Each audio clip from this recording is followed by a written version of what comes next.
Bonjour à tous, bienvenue dans les histoires extraordinaires du Data SEO.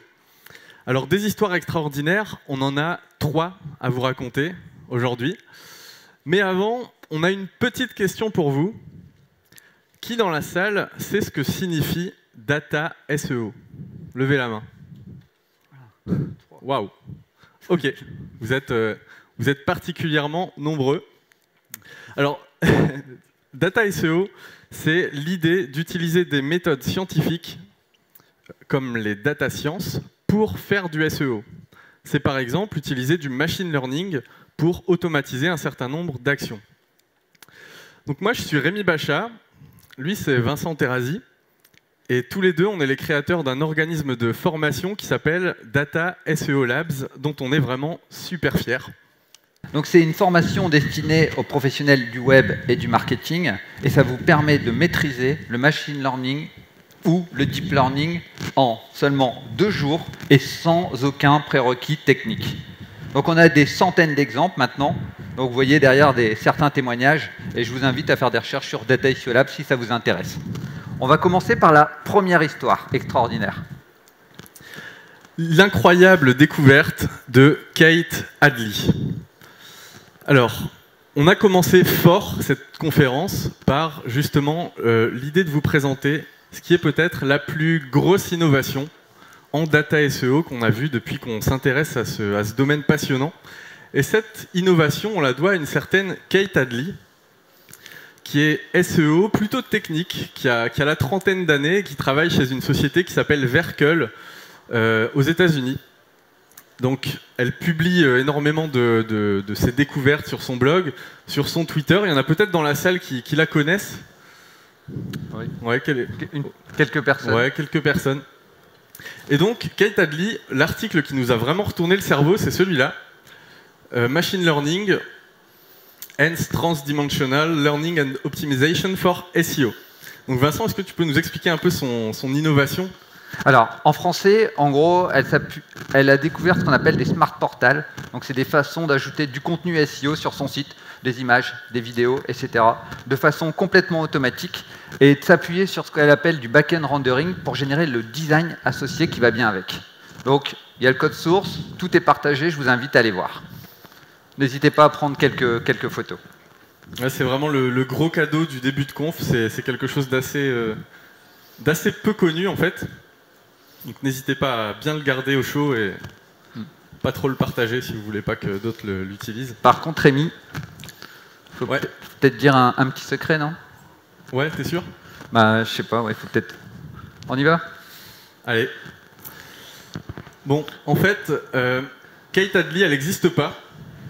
On a généré sa tête avec une intelligence artificielle sur un site qui s'appelle This Person Does Not Exist, qui utilise des technologies créées par Nvidia, qui est une société qui est très connue des gamers qui utilisent ces cartes graphiques, et aussi très appréciée des data scientists qui se servent de ces mêmes cartes graphiques pour faire tourner des algorithmes très très puissants. Donc Kate Hadley, elle n'existe pas, et ce qu'elle a écrit, c'est pareil, ça n'existe pas non plus. Son article, on l'a généré automatiquement grâce à une intelligence artificielle. Vous pouvez la retrouver sur askskynet.com. Le principe est super simple. Vous notez un début de phrase, un début d'histoire, ce que vous voulez, quelques mots. Et puis l'intelligence artificielle va continuer à broder autour de ce que vous avez écrit. Donc elle va vous pondre un contenu proche de ce qu'un humain est capable de faire à l'heure actuelle. Et c'est vraiment super bluffant, je vous invite à tester. Donc c'est une innovation qu'on doit à une société qui s'appelle OpenAI. Est-ce que tu peux expliquer un peu ce que c'est OpenAI justement? Bien sûr. Donc si vous ne connaissez pas OpenAI, c'est très simple. C'est une association non lucrative qui a été formée aux États-Unis par un certain Elon Musk, milliardaire pour ceux qui connaissent, et qui a mis un petit budget à l'intérieur de son association d'1 milliard de dollars pour justement innover dans les domaines suivants, notamment dans les jeux vidéo, mais aussi dans la génération de texte. À l'heure actuelle, c'est les plus puissants algorithmes qui existent et qui sont disponibles au public pour générer des textes. Donc cet algorithme, justement, parlons-en, il s'appelle GPT-2 et il permet de faire pas mal de trucs, du résumé de texte, de la réponse aux questions automatique, de la traduction dans tout un tas de langues, en utilisant des techniques de deep learning. Et surtout, ce qui nous intéresse particulièrement dans le domaine du SEO, c'est sa capacité à générer des textes. Et des textes, encore une fois, aussi bien faits que le ferait un humain à l'heure actuelle. Alors, toute cette possibilité de générer des textes automatiquement, eh ben, nous, ça nous fait super plaisir. Parce qu'on se dit tout de suite qu'on va pouvoir alimenter tout un tas de blogs, qu'on va pouvoir produire des contenus hyper facilement, qu'on va pouvoir alimenter des profils sur des réseaux sociaux, etc.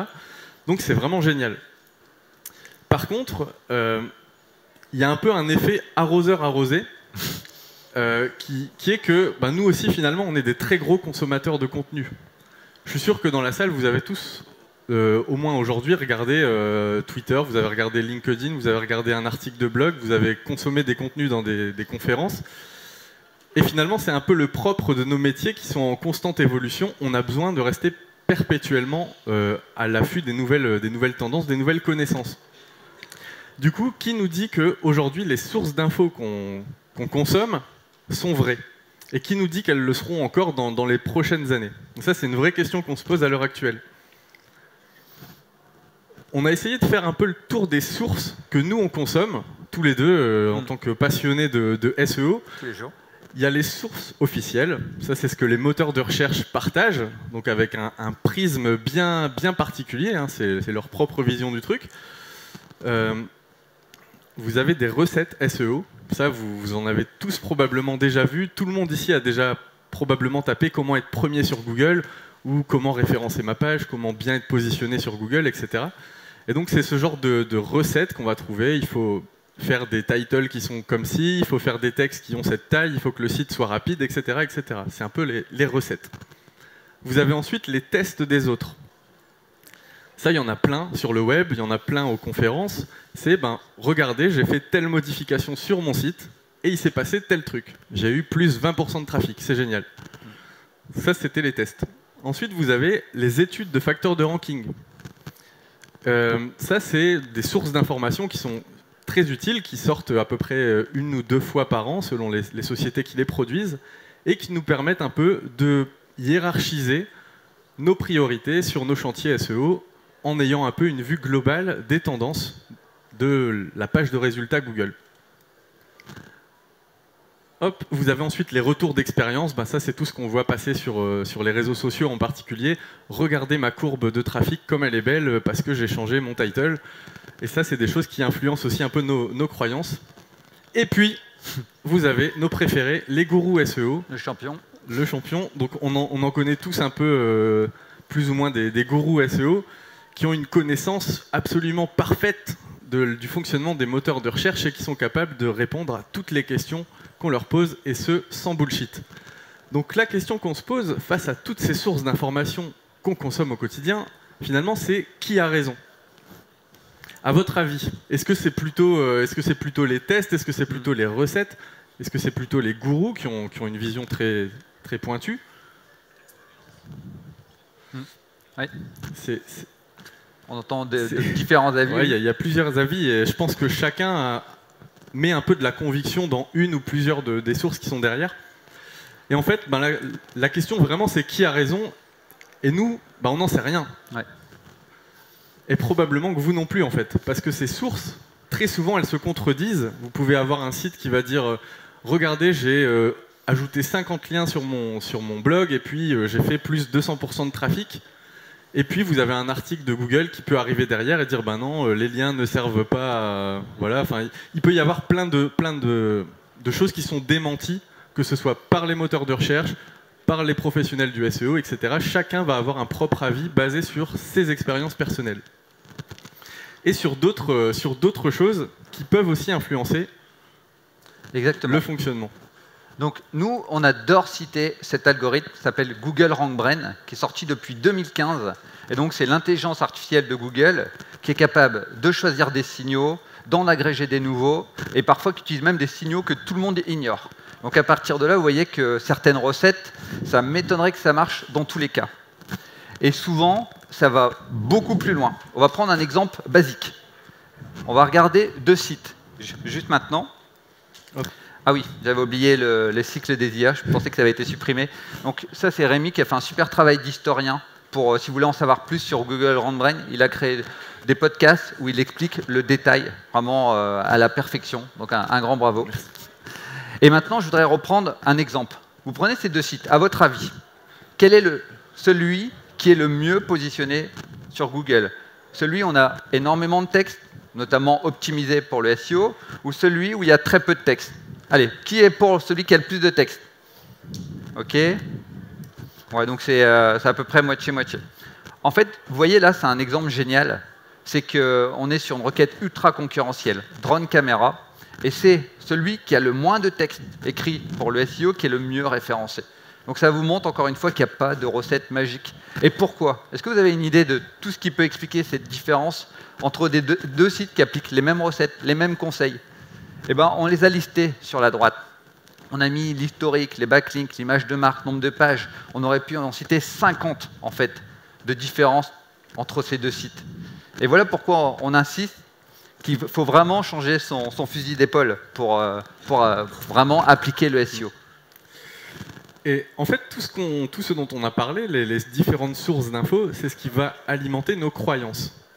Et nous, ce qu'on essaye de faire maintenant depuis quelques temps, c'est un peu justement de lutter contre les raccourcis et de remettre en question, de challenger un peu toutes ces croyances-là en utilisant des méthodes scientifiques inspirées des data science. Donc là, ce que vous voyez derrière, c'est des captures d'écran issues d'un outil qui permet de faire de la data science de façon très simplifiée, en l'occurrence du machine learning, pour prédire la capacité d'une page à être positionnée sur Google. Et c'est ce qui nous amène à la deuxième histoire. Donc l'histoire numéro 2, ça on l'entend souvent plus, ils ont fait de la data science sans un bac plus 37. À chaque fois, mais dans toutes nos formations, dans toutes nos conférences, c'est beaucoup trop compliqué, c'est complètement inaccessible, etc., etc. Et je vais vous dire quelque chose qui va peut-être vous refroidir, mais c'est faux, c'est même tout à fait le contraire. C'est qu'avec peu de connaissances, vous pouvez faire des grandes choses. Donc j'adore l'image qui suit, où vous avez comment imaginer le data scientist par les journalistes, etc. Donc par les journalistes, c'est assez rigolo, vous avez l'image de Terminator. Ça fait longtemps qu'on a compris qu'on n'a pas besoin d'attendre les Terminators pour disparaître. Je pense que l'humain est capable de le faire par lui-même. Il n'y a même pas besoin d'attendre des robots destructeurs. Et vous voyez aussi... voilà, pour les mathématiciens, c'est quelqu'un qui fait n'importe quoi et forcément, au final, le data scientist, qu'est-ce qu'il fait souvent? Vous voyez, il utilise des packages préconstruits pour faire des grandes choses avec. Et ça, j'insiste dessus, mais c'est accessible. Je vais vous donner un exemple. J'adore prendre des métaphores. Le GPS. Tout le monde dans la salle utilise le GPS. Peut-être même pour venir aujourd'hui, vous avez utilisé un GPS. Le truc, c'est que personne dans la salle connaît l'algorithme de triangularisation du GPS. Vous savez peut-être qu'il y a 24 satellites autour de la Terre qui sont à peu près à 20 000 km, mais personne ne connaît la formule par cœur. Pourtant, vous l'utilisez, vous mettez votre destination, vous vous laissez guider. C'est exactement ce qui s'est passé pour la data science. Il y a énormément de sociétés qui ont mis en place des outils, des algorithmes prêts à l'emploi qui fonctionnent parfaitement. Et nous, ce qu'on fait, c'est qu'on vous invite à les utiliser. Donc la question, c'est qu'est-ce que c'est le machine learning? Depuis tout à l'heure, c'est un buzzword, vous l'entendez. Qu'est-ce que c'est le machine learning? C'est tout simplement utiliser des outils pour apprendre, pour classer, pour prédire des informations. Et derrière moi, vous avez énormément d'exemples. Donc vous retrouvez Kate, c'est de la génération d'images. On a parlé de la génération de texte. Vous voyez sûrement la voiture autonome. Vous découvrez Siri. En fait, le machine learning, il est présent absolument partout dans notre société. Et nous, le parti pris qu'on fait au quotidien et dans nos formations, c'est de l'utiliser pour le SEO. Donc l'exemple qu'on aime bien montrer, qui est plutôt parlant, c'est celui de la prédiction des positions sur Google. Donc on est capable aujourd'hui de prendre une URL qui n'est pas encore positionnée, une nouvelle page qu'on s'apprête à sortir sur notre site, et à se dire, par rapport à ses caractéristiques actuelles, est-ce qu'elle a une chance de se positionner dans le top 10 sur Google ou pas? Et pour ça, on utilise des arbres de décision. Donc c'est ce que vous voyez derrière, ça rappellera peut-être des bons ou des mauvais souvenirs, c'est selon de vos cours de maths. Et finalement, pourquoi est-ce que cette approche-là nous intéresse? Eh bien, parce qu'on va pouvoir avoir des idées précises, des valeurs qui sont attendues. Par exemple, en matière de liens. Combien de liens il faut pour se positionner? Bah là, on ne va pas aller regarder une recette ou quelqu'un qui l'a sorti du chapeau ou qui a fait une moyenne sur les 1000 sites qu'il a étudiés. On va aller regarder ce qu'il faut pour positionner notre propre site. Combien de liens notre propre site a besoin par rapport à ses capacités actuelles, par rapport à son historique et par rapport à la niche dans laquelle il se trouve. Combien de mots doit comporter le texte que j'ai envie de positionner? Tout le monde parle toujours de 500 mots, les fameux 500 mots. Est-ce que c'est vrai pour mon propre site? Ben, pas forcément en fait. Et c'est justement grâce à l'utilisation d'arbres de décision qu'on va être capable de pouvoir le quantifier de façon ultra précise. Ce code-là, on vous le donne. Il est sur GitHub, donc sur le GitHub de Data SEO Labs. N'hésitez pas à le prendre en photo, vous pouvez aller le récupérer. Il est open source, gratuit. Vous pouvez le récupérer, l'utiliser, le tester. Nous, on adore quand on nous fait des retours sur les trucs qu'on partage. Ça nous permet de les challenger, puis aussi de les tirer vers le haut. C'est aussi pour ça qu'on adore partager ce qu'on fait. Comment il fonctionne ce script? Je vais vous l'expliquer ultra rapidement. L'idée, c'est de partir de 500 000 URL. Donc ces 500 000 URL, comment est-ce qu'on les a récupérés? On a pris les pages qui se positionnent sur notre niche. Donc on a tapé une liste de mots-clés sur Google et à chaque fois on a récupéré le top 100 des URL qui se positionnaient sur chacun de ces mots-clés. Donc tout ça, on l'a pas fait à la main, on l'a bien sûr scripté. Et pour chacune de ces URL, on a récupéré leurs caractéristiques SEO. C'est-à-dire le score majestique, le score sémantique, le score de performance d'un point de vue vitesse, etc., etc., etc. On a récupéré tout un tas de caractéristiques, plus d'une centaine de caractéristiques. Ensuite, on a labellisé notre tableau, parce que depuis tout à l'heure, on crée un tableau, on récupère des URL, toutes les caractéristiques de ces URL. Il faut imaginer un gros tableau Excel. Et on a rajouté une dernière colonne à ce tableau Excel, qui est le label. Et le label, on l'a regardé par rapport à la position de cette URL sur son mot-clé, sur lequel on l'a récupéré. Donc si l'URL est dans le top 10, on met oui. Si l'URL n'est pas dans le top 10, on met non. Et en fait, on va apprendre à détecter ce qui fait qu'une URL est dans le top 10. Et c'est grâce à ça, c'est grâce au machine learning qu'on va être capable de le faire. Donc pour ça, on a utilisé un algorithme qui s'appelle XGBoost. Vous en avez peut-être déjà entendu parler pour ceux qui sont déjà un petit peu intéressés au machine learning. C'est l'algorithme aujourd'hui le plus utilisé en fait. S'il y a un algorithme de machine learning à retenir, c'est celui-ci. C'est l'un des plus utilisés sur le site Kaggle. C'est une plateforme de concours de data science, et c'est vraiment celui-là. Donc, on a donné toutes nos données à cet algorithme pour qu'il apprenne à détecter ce qui marche. Et en sortie, on lui a demandé des règles, c'est-à-dire quels sont les facteurs de ranking à privilégier. Donc en gros, qu'est-ce qui fait que les pages qui sont dans le top 10 sont dans le top 10? Et alors, une fois qu'on a ce modèle qui est entraîné, eh ben, ça nous fait un super outil SEO. Un super outil SEO parce qu'on est capable maintenant de lui donner des nouvelles URL qu'il ne connaît pas et qui puisse nous dire est-ce que cette URL-là a ses chances et à combien de pourcents elle a ses chances d'être positionnée. Et si elle n'a pas de chance d'être positionnée, qu'est-ce qui lui manque? Est-ce qu'elle n'a pas assez de liens? Est-ce qu'elle n'a pas une assez bonne vitesse, etc., etc. Donc on arrive sur des données qui sont ultra fines et ultra précises, ultra personnelles. Alors là, on a vu une méthode qui nous donne, donc si je résume, vous avez tous vos facteurs de ranking et vous connaissez tous les seuils. Donc ça, c'est génial. Par contre, cette méthode-là crée un modèle perso. Vous pouvez la faire dans plein de domaines, mais il y a des inconvénients. C'est comme vous l'avez vu, ça demande énormément de données et énormément de puissance de calcul, que ce soit de la mémoire ou du CPU. Donc, si vous n'avez pas justement accès à ces machines et à ces technologies, il y a une autre façon qu'on va vous dévoiler. C'est tout simplement utiliser le modèle des autres. Dans la génération de texte, comme vous l'avez vu avec GPT-2, il y a des modèles tout faits pour générer des textes.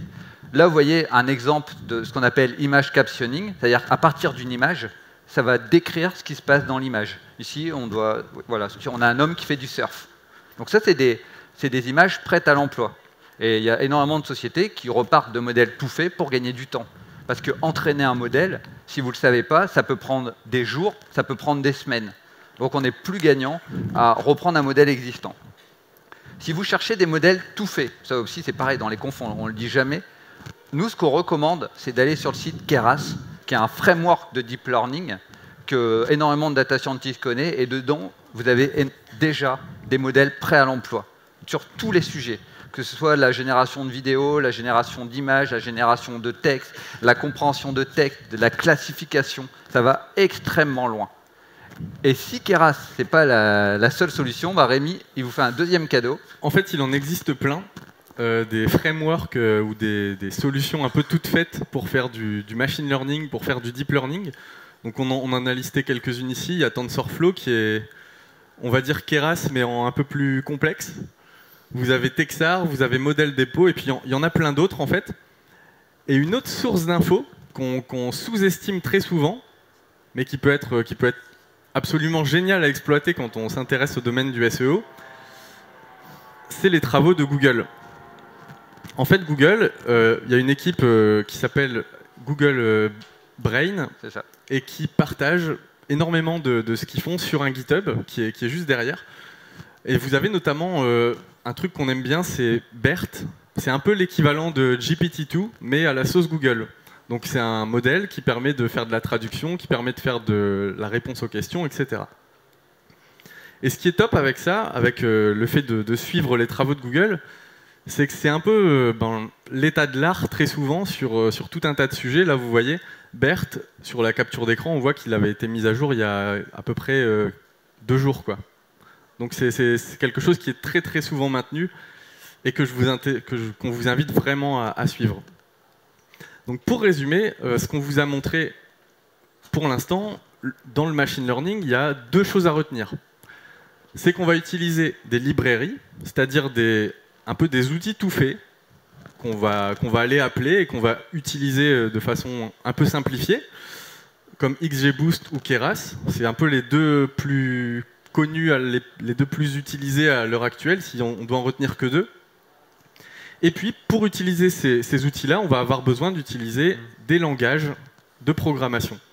Donc nous, on adore le langage R, on adore aussi le langage Python. Ce sont un peu les 2 langages préférés des data scientists.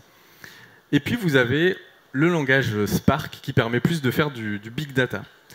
Mais voilà, si vous devez vraiment prendre une photo dans votre tête de ce que c'est aujourd'hui le machine learning, eh ben c'est ça, c'est ces outils-là. Et on va aller encore plus loin, c'est que là vous avez quasiment l'intégralité du code pour prédire les facteurs de ranking. Donc si vous n'êtes pas développeur, c'est pas grave, ça s'apprend très facilement. Il faut juste avoir des notions de logique et de basique. C'est pour ça que dans nos formations, on a même introduit un escape game. Pour ceux qui connaissent, c'est un jeu avec des énigmes. Et avec un minimum de logique, on sait utiliser très facilement ce type d'algorithme. Et vous voyez, là on l'a fait en R, on aurait pu le faire en Python, 2 lignes de code. Donc voilà, c'est pour ça que les data scientists, on ne les paye pas la ligne de code. Sinon, ça ne serait pas rentable.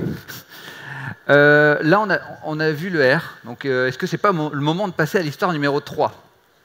Et l'histoire numéro 3, voilà. Ça, c'est fréquent, mais tout le monde l'a fait. C'est Yves. Ils créent leurs propres outils SEO, l'air de rien. Je ne sais pas si tout le monde l'a fait, mais bon, en tout cas, c'est le dernier jeu de mots avec R.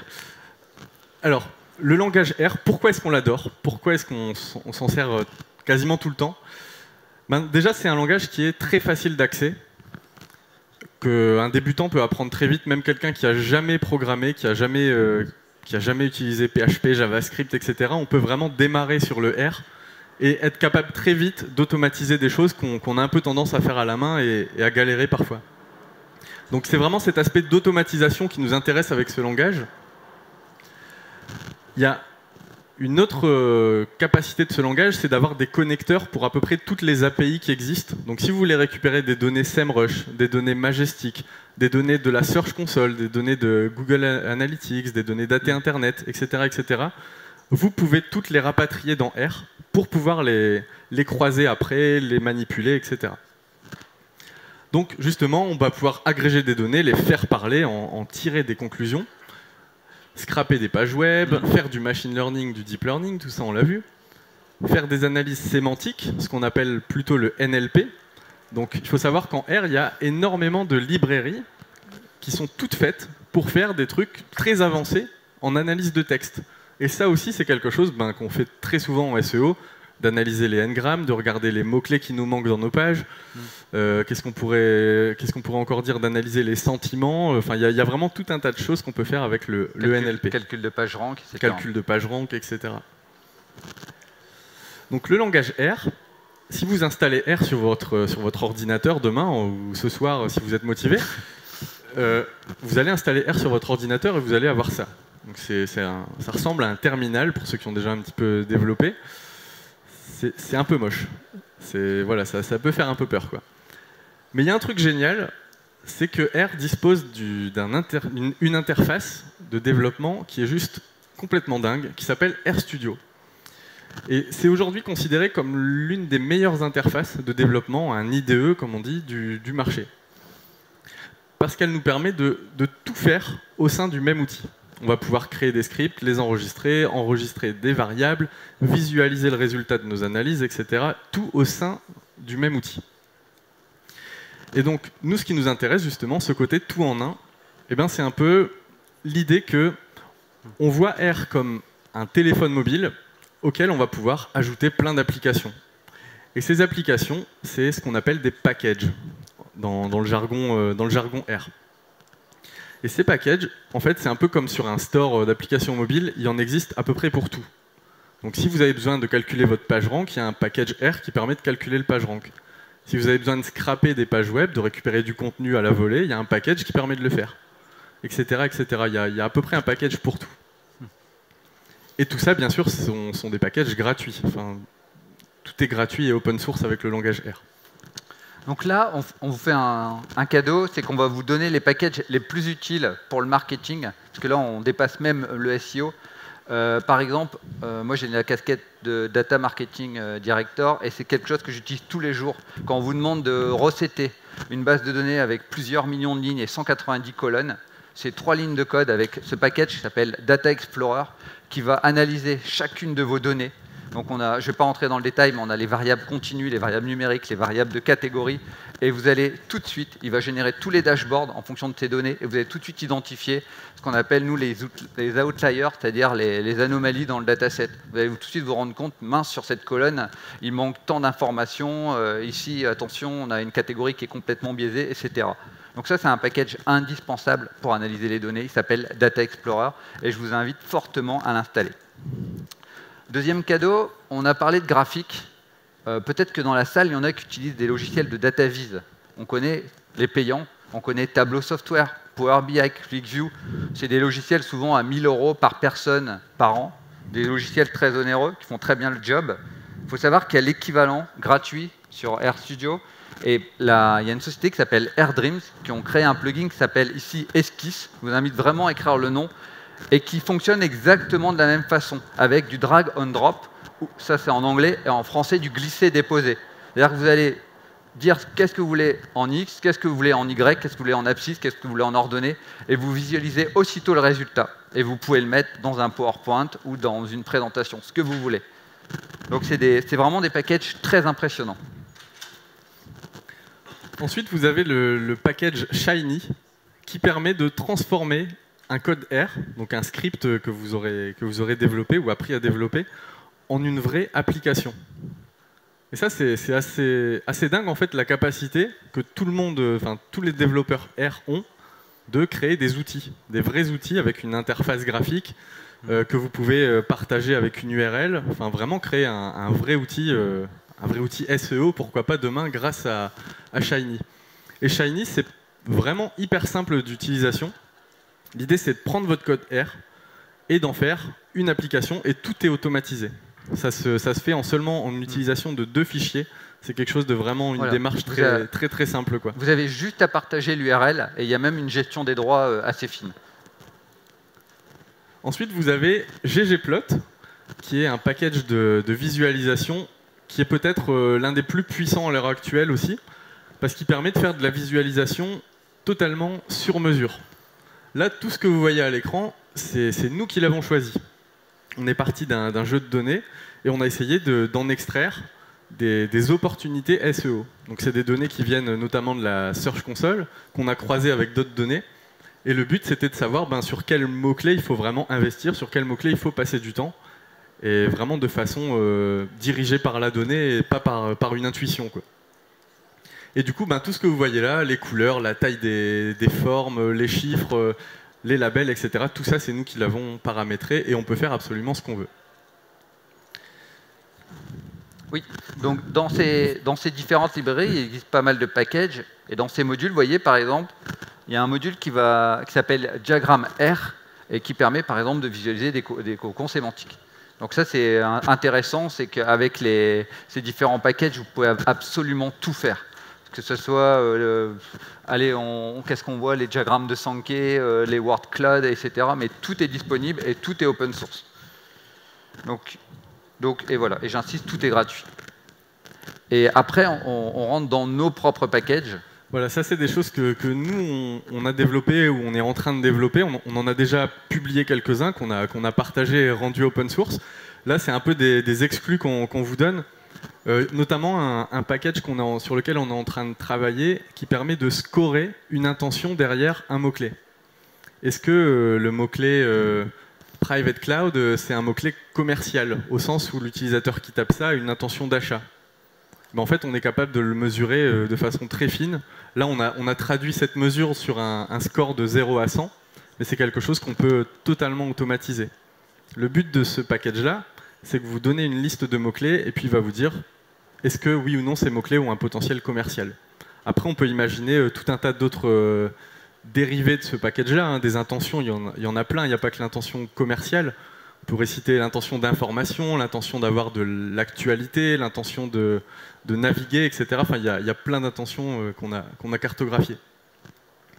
Un autre package sur lequel on est en train de travailler, c'est l'idée de regrouper des mots-clés par intention. Ça, c'est un travail qui est particulièrement fatigant quand on travaille le SEO d'un site. C'est la récupération des mots-clés, tout ce que les gens, des requêtes que les gens tapent quand ils sont intéressés par des choses de notre niche. Après, on se fait un énorme fichier Excel et qu'on essaye de trier un peu, de regrouper les mots-clés ensemble de façon plus ou moins manuelle. Et bien en fait, l'idée, c'est justement de zapper cette étape et de l'automatiser en regroupant les mots-clés selon l'intention qu'ils ont. Et est-ce que deux mots-clés qui n'ont rien à voir d'un point de vue sémantique ont la même intention? Nous, c'est ça qui nous intéresse. Donc ça, c'est quelque chose qu'on peut totalement automatiser aussi. Après, toujours pour vous donner des idées, vous savez, c'est très long. Par exemple, d'écrire des métadescriptions, c'est hyper long d'écrire des annonces AdWords quand on a plus de 100 000 pages. Et tout ça, on peut le faire de façon automatique avec les résumés automatiques de texte. Donc, il y a différentes méthodes, je vais aller assez vite. Il y a les méthodes extractives qui vont être capables de trouver la phrase qui est le plus souvent répétée. Et il y a les méthodes abstractives, comme on a vu juste avant avec GPT-2, qui vont être capables de paraphraser le texte. Et là, les résultats sont tout simplement excellentissimes et directement exploitables. Je l'avais testé sur un site très connu e-commerce avec 10 000 pages. Il n'y a eu que 3 pages à réécrire. Et les 3 pages à réécrire, vous voulez connaître la raison, c'est tout simplement parce qu'il n'y avait pas de contenu dessus. Donc on peut gagner beaucoup de temps avec le résumé automatique de texte. Donc ensuite, on termine sur notre préféré, la génération automatique. Là, vous avez vu un exemple en anglais, ça marche très bien en français. Par exemple, moi, je m'étais amusé à récupérer tous les Victor Hugo, donc voilà, qui sont dans le domaine public, et vous êtes capable de régénérer du Victor Hugo. Si vous voulez connaître les limites à l'heure actuelle, c'est tout simplement que la machine a des contraintes spatiales. C'est-à-dire que il faut l'entraîner sur des textes spécifiques, sinon il peut dire que New York, c'est en France. Il peut aussi avoir des contraintes temporelles, où il peut dire que Barack Obama, c'est un président de 1955. Donc ça reste perfectible, mais avec un minimum de relecture, on frise la perfection dans la génération de texte. Et je pense qu'à partir de l'année prochaine, ça va être de plus en plus utilisé. Et je pense aussi que Google est en train de se préparer à lutter contre cette génération de texte massive. Donc là, vous avez un exemple en anglais qu'on retrouve notamment sur le site OpenAI. Donc on arrive sur cette panoplie d'outils, j'ai envie de dire. Ouais, là on a essayé de vous faire un peu une liste des packages qu'on utilise le plus souvent, ou en tout cas un peu nos préférés, quoi. Donc vous avez RStudio, qui est l'outil, vous avez Data Explorer, Shiny, HTTR et XML qui permettent de scraper des pages, etc. etc. L'idée, c'est vraiment de prendre RStudio et d'essayer d'en faire un peu sa propre machine de guerre, quoi. Son outil totalement sur mesure, adapté à tous nos besoins bien spécifiques. Donc tous ces scripts qu'on vous a montrés depuis le début, ils sont disponibles sur le GitHub Data SEO Labs. Donc n'hésitez pas à aller voir et encore une fois à nous faire des retours sur les scripts qu'on a partagés. Et donc là, on va conclure sur la chose la plus importante. C'est comment on passe du SEO au data SEO. Et on avait envie de créer ce qu'on appelle un learning path en anglais, ou plutôt, voilà, qu'est-ce qu'il faut découvrir. Donc on a mis par ordre d'importance. C'est-à-dire que d'abord, on conseille de connaître les basiques d'un langage de programmation. Donc ça se fait très bien. Il y a des enfants de 12 ans qui savent faire du Python maintenant. Ça nous permet de absolument tout automatiser et de gagner un temps très très précieux. On fait des bases de statistiques et après on commence à faire du machine learning. Donc ça, on y va progressivement. Et c'est pas suffisant. C'est pas suffisant parce que ça, c'est le savoir-faire. Et il y a un truc qui est encore plus important que le savoir-faire, c'est le savoir-être. Et donc en dessous, on vous a mis ce qu'on pense encore plus important que le savoir-faire, c'est tout simplement l'esprit critique. Dès le début de la conf, on vous a peut-être un peu piégé sur un exemple, mais c'est pour vous développer cet esprit critique. Pas prendre tout pour argent comptant. Vérifier l'information, comprendre que c'est ni blanc ni noir, souvent c'est gris, et toujours adapter en fait les spécifications SEO à vos propres sites. Ensuite, quelque chose même encore plus important, c'est la méthode scientifique. Il faut avoir beaucoup de rigueur. Souvent, le SEO, malheureusement, est considéré comme de la magie. Parce que les gens, ils sortent des recettes SEO sans avoir de sources et sans avoir de sources concrètes. Là, ce qu'on vous montre, c'est avec les mathématiques, c'est avec les statistiques. Et encore plus important pour nous, c'est l'open source. Pourquoi l'open source? Pourquoi on vous donne absolument tout? Parce que depuis 6 ans, j'ai remarqué que plus on donne, plus on reçoit, et plus on fait des belles rencontres. Et c'est comme ça que ça nous permet d'évoluer. Donc là, vous avez un des chemins, voilà, pour passer du SEO au data SEO. En tout cas, voilà, on va conclure là-dessus. Un énorme merci pour votre écoute et j'espère que ça vous donnera envie de découvrir le data SEO.